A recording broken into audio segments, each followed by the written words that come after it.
Well, hello there. Hello. It's definitely been a minute and I'm a little late on uploads and such, so I figured I'd do one of these update videos that only some of you like. I just got back from the range today.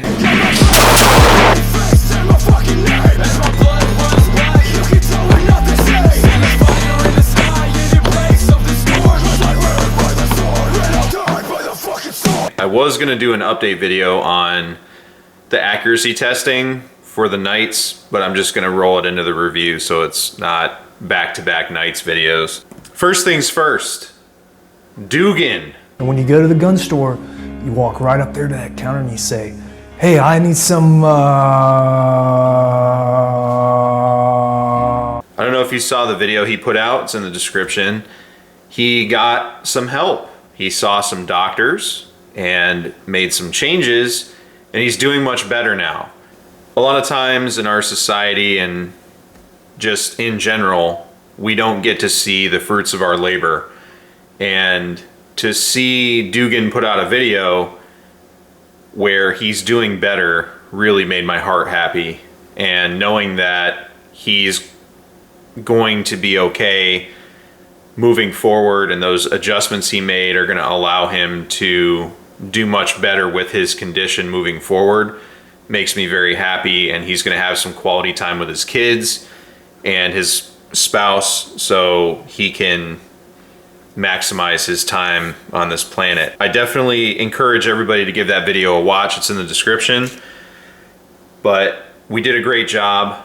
I wanted to say other things about the community, who did and didn't do things. I was going to take that angle, but seeing that we did have an impact, and despite the inaction of those people, it was still a very positive thing, and there was a large donation that's been sent his way.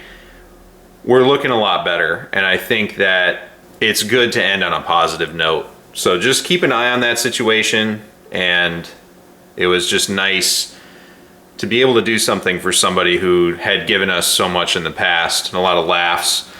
So it's just nice to help somebody out like that. Okay, this next topic, it's going to be difficult to cover because there's a lot of bots and things patrolling YouTube. So the Kenosha kid, I don't know if y'all have been watching the trial. I'm sure you're seeing the social media posts and little Facebook bites and everything. But no matter how it plays out, you can expect a lot of things to happen. However the verdict goes, you can never be sure with some of these juries. Trust me, there's a lot of things that happen behind the scenes, and there's an incredible amount of pressure on them. Luckily, some people have changed some of the things they're saying, but you're seeing CNN and Joy Blowhard and all these other people, MSNBC, are still pushing these narratives, and there's still people that take these narratives on board, and there's still organizations that are, regardless of the facts, going to cause social unrest. So what you can plan on seeing is some sort of social upheaval with riots. There's going to be narrative generation. Oh, he's a racist and all this other stuff. I'm not really a huge racial person. I'm in the military, so there's a little bit of everybody. I don't really care. It's not, I don't like the word race, to be honest with you. But they're gonna say he's a racist despite the facts of who was shot. And there's gonna be a lot of spin control because somebody defended themselves with a firearm. And because of that, they're gonna be running more interference than normal. It's gonna be that Covington kid thing all over again. And I don't know how the narrative's going to turn out. I've stayed away from weighing in on it. I have opinions that I'm not going to share because everybody seems to have different opinions.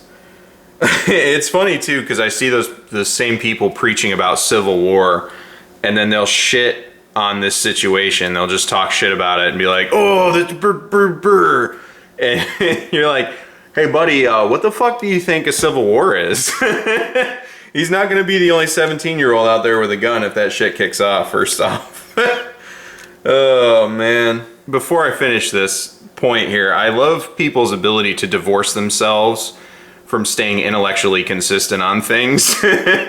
It's one of my favorite things to see. But anyways, on the government response side, so this trial is a state jurisdictional issue as it sits right now. So you can expect if the DOJ is going to go after people for writing their school boards or going to school board meetings and yelling, then you can expect the feds to investigate this case once it's finished, regardless of how it turns out. But from now on, you answer to me. You got that? Excuse me, who's in charge here? I am. Yeah, well, not anymore, you're not. This department has just been assigned to the FBI. That's outrageous! On whose order? On order of the Secretary of Defense. You had your shot, now I'm in charge. And so just plan for the feds and the DOJ to start something. They'll ignore all the rioting and burning that's about to happen, but they're not, they're gonna... Christine and Laura, what you're seeing behind me is one of multiple locations that have been burning in Kenosha, Wisconsin over the course of the night. A second night since Jacob Blake was seen shot in the back 7 times by a police officer. And what you are seeing now, these images came and come in stark contrast to what we saw over the course of the daytime hours in Kenosha and into the early evening, which were largely peaceful demonstrations in the face of law enforcement. Expect the left to come after firearm possession ages and just firearm possession in general. They're going to want to up it to 21.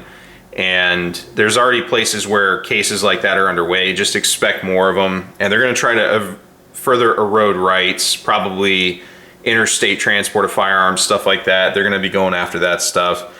And self-defense laws are going to get attacked. They did this before when they came after stand your ground and castle doctrine laws. They're going to do it again.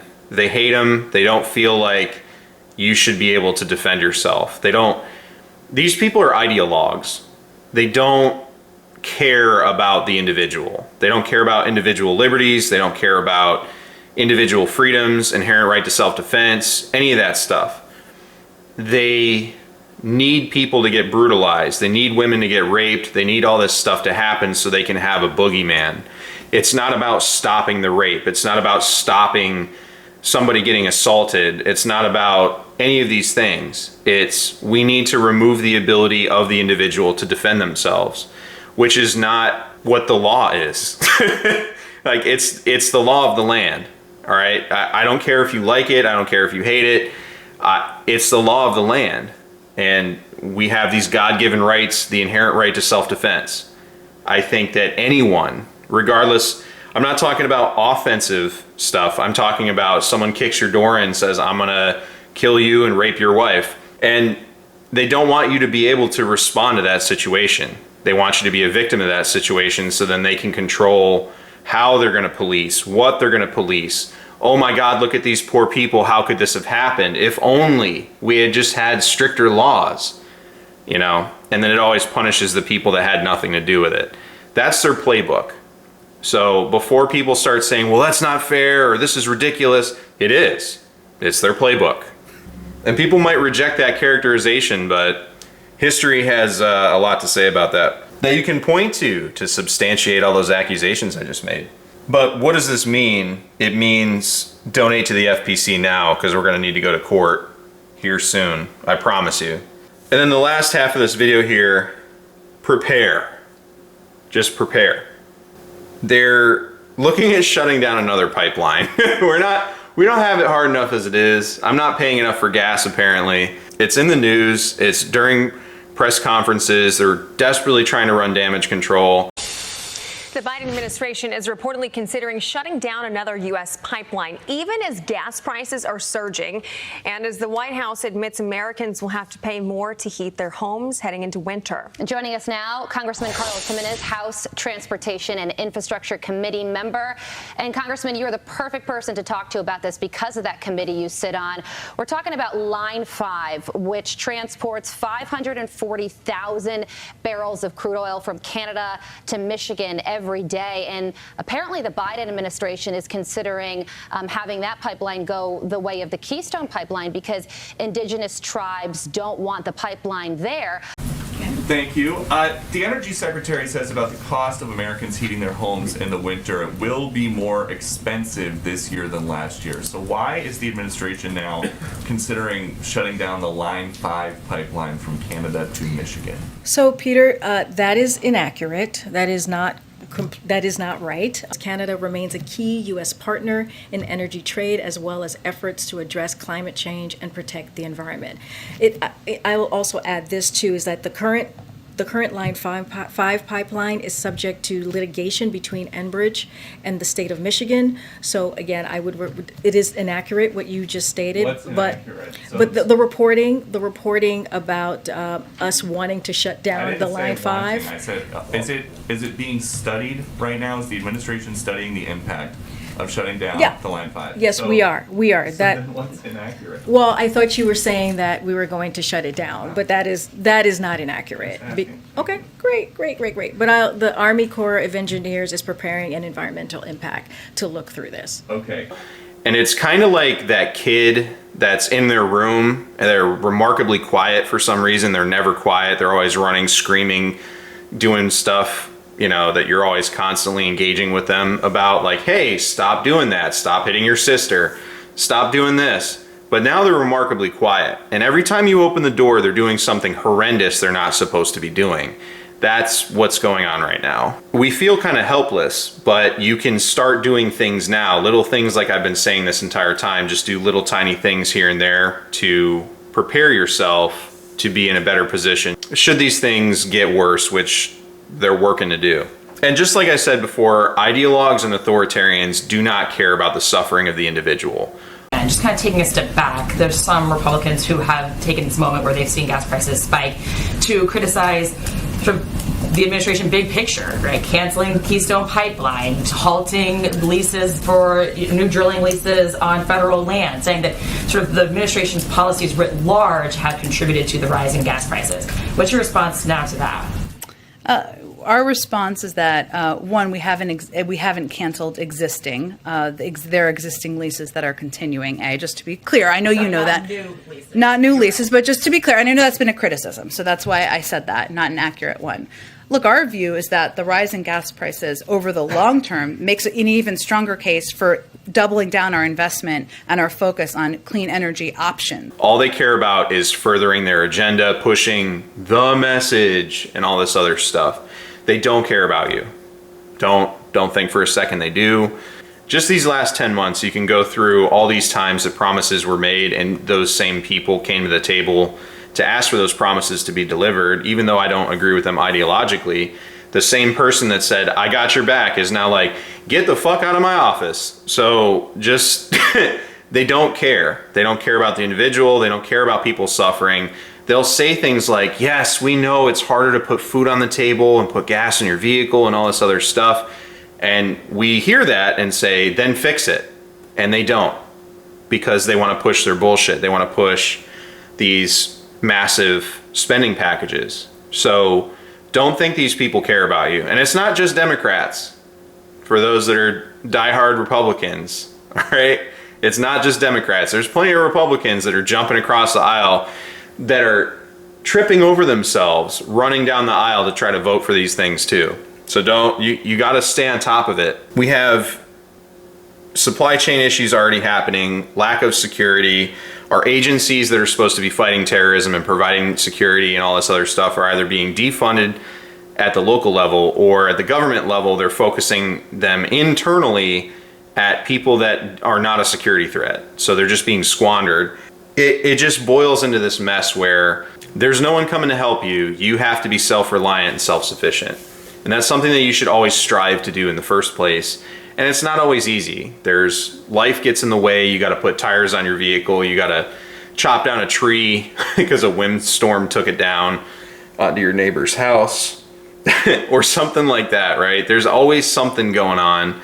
So it's hard. And I understand that when people bring it up, it becomes potentially a stressful thing, or people are like, no, I don't want to hear that right now.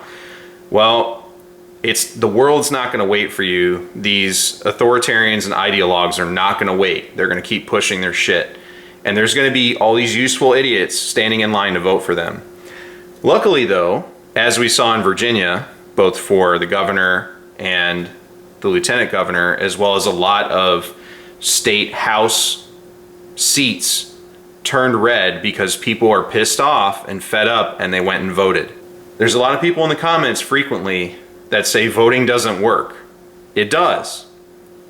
But there are also issues. So just because I say go vote, I'll lay out my strategy right now so people don't, like try to say what I'm trying to tell people. Yes, I know there's problems. Yes, I know there's tampering and all this other stuff going on, and it's disheartening for people. And it's easy to see these things happen and say, wow, see, it didn't matter. It's not necessarily about that. What it is, you can't let them take anything else from you. You have to show up regardless. And right now it might be in smaller numbers, but you have to show them that there's a group of people that are not gonna go away, that we're gonna vote, and we have money too, and all this other stuff. Radass is here. But now what you're seeing is a massive tidal shift in public opinion against this socialist agenda that's being pushed on everybody, and these social programs that they're trying to push, and these theories that they're trying to push on people. There's a massive pushback from that, and we need to take that momentum and funnel it into changing who's in Washington right now and voting. Because if you have more people that are angry and you show them where to direct that anger and show them, hey, you can vote too. Hey, we need to vote to get this guy out. And then if there are shenanigans, then you have that much more people behind you when stuff goes sour, and they can say, what the fuck just happened? All of us just did this. There's no way those numbers are right. And you're like, exactly. Let's get together. We got to change this. And instead of just dealing with a guy who just sells pillows and people that they can discredit, when it's the masses, when it's the population that say, hey, you're taking our freedom from us, then it becomes more of an issue that they can't hide. Just like Virginia, just like the House seats in all these state elections that just happened. A truck driver just beat the Senate president in New Jersey. The time is now. We can do this. So voting is very important, and if you show them how we can move forward together, we can start affecting the changes that we want to see, because people are seeing what's on the other table, and it is ugly. It's gross, it's going to cost people money, it's going to take things from them. So if you show them another way forward and you say, hey, you've been doing this for years, you've been clicking those blue buttons for years, or voting for those people with a D in front of their name, what if you do this? And now there might actually be a title shift. There might actually be some third-party candidates that get voted in. You know what I'm saying? So it's very important not to squander this momentum on, hey, voting doesn't work, or hey, this doesn't work, or this, and this, right? Just think about that for a while. That's my position. Yes, I know things are fucked up. Yes, I know people cheat. Yes, I know there's all this stuff going on. But if we have everybody involved, it's going to be a lot harder for them to mess with everything. So just think about that. Hopefully y'all are doing well out there. I got a lot of stuff I'm editing, a lot of shooting footage to go through, and I really appreciate everybody. Keep your head up. We'll get through this together. I know it's really hard. I look at it every day. Every time I put fuel in my vehicle, I get pissed. Every time I watch those numbers go, I get furious. Or go to the grocery store. It's nauseating. And just wait till those service costs go up to match all the other things.